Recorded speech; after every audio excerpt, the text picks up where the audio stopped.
युवा साथियों, कंप्यूटर अनुदेशक भर्ती में जो चयनित अभ्यर्थी हैं, जिसमें सीनियर कंप्यूटर अनुदेशक भर्ती में काफी अभ्यर्थियों को ज्वाइनिंग मिल चुकी है और जिनके यह लिखाया आया था कि ओनली काउंसलिंग, जिनके दस्तावेजों की जो बाहर से डिग्री है उनकी जांच का कार्य जारी है। पहले कुछ टीम जा चुकी थी और कुछ सदस्यों को आजकल में भेजने के लिए कल अधिकारियों ने मुझे कहा था कि भेजकर जल्द उनकी जांच करवाकर इन लोगों को भी ज्वाइनिंग दे देंगे।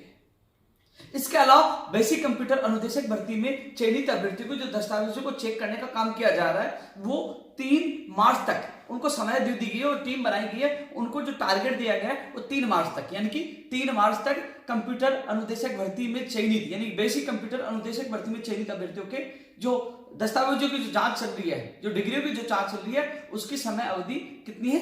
3 मार्च, यानी कि 3 मार्च तक वो काम पूर्ण कर लिया जाएगा। इसके अलावा एक अच्छी बात है, कल मेरे अधिकारियों से बात हुई थी और उससे पहले शिक्षा मंत्री जी ने भी अधिकारियों को निर्देश दे दिए थे। जब शिक्षा मंत्री जी से सीनियर कंप्यूटर अनुदेशक भर्ती के मंडल आवंटन के लिए मिले थे और आपने देखा हो कि दूसरे दिन ही मंडल आवंटन हो गए थे, यानी कि वो प्रयास सफल हुआ था और उस प्रयास के बदौलत सीनियर कंप्यूटर अनुदेशक भर्ती के चयनित अभ्यर्थियों को खुशियां मिली है।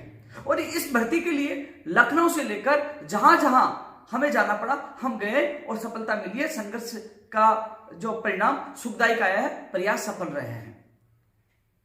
और अब यानी कि जो कल मेरे अधिकारियों से बात हुई, उन्होंने कहा कि जो एक लिंक जो जिला आवंटन के लिए हम डालेंगे, एक सॉफ्टवेयर हम तैयार कर रहे हैं, उसका कार्य भी जब दस्तावेज सत्यापन का कार्य बीकानेर में चल रहा है एक टीम द्वारा, वही वो सॉफ्टवेयर का कार्य भी अभी इसी के साथ जारी है। और उन्होंने ये कहा है कि जो बाहर की जो डिग्रियां हैं उनका जांच का कार्य भी हम साथ ही करवा रहे हैं, यानी कि जो दस्तावेज जिनकी जांच की जा रही है, जो 3 मार्च तक उनकी जो समयावधि तय की गई है, उसके बाद यदि सॉफ्टवेयर बनाया जाता, लिंक बनाया जाता, उसमें अतिरिक्त समय लगता है, लेकिन उन्होंने साथ ही प्रक्रिया शुरू की है तो अतिरिक्त समय नहीं लगेगा। यानी कि होली के बाद लिंक ओपन हो जाएगा और उसके बाद जिला आवंटन के लिए आपसे ऑप्शन मांग लिए जाएंगे और फिर जिला आवंटन हो जाएंगे। हम प्रयास कर रहे हैं कि मार्च एंड तक आपकी नियुक्ति प्रक्रिया शुरू हो जाए। साथियों, लगातार हमने प्रयास किया है, संघर्ष किया, जिसका परिणाम आपके सामने है। जिस दिन मंत्री जी से मिले तो आपको हमारे साथियों ने अवगत करवा दिया था कि मंत्री जी ने निर्देश दे दिए हैं, यानी कि हम धरातल पर संघर्ष करके परिणाम दे रहे हैं। और 3 मार्च तक की अवधि उन टीम को दी गई, जो कल मुझे अधिकारियों ने बताया, क्योंकि कल बीकानेर के अधिकारियों से मेरी बात हुई थी और लगातार निदेशक महोदय जी से मेरी लगातार बात हो रही है। उन्होंने इस संबंधित अधिकारी के मुझे नंबर दे दिए थे, जिससे मैं लगातार बात कर रहा हूं।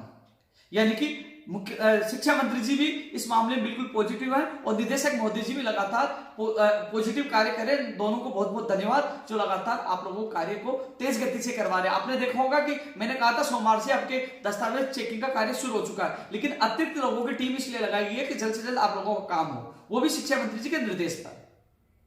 और हम गए तो उससे पहले भी लगातार जो हमने प्रयास किया उसका परिणाम आप लोगों के सामने है। तो साथियों, बेसिक कंप्यूटर अनुदेशक भर्ती की जो चयनित अभ्यर्थी है उनको घबराने की आवश्यकता नहीं। जो आपसे मैंने वादा किया था वो वादा पूर्ण करूंगा कि आपकी भर्ती प्रक्रिया में किसी प्रकार की बाधा नहीं आने दूंगा और जल्द से जल्द ज्वाइनिंग करवाकर आपको स्कूलों में पहुंचाऊंगा। वो वादा मुझे लगता है कि मार्च महीने के एंड तक पूरा हो जाएगा। मैं पूरा प्रयास कर रहा हूं जिसके लिए।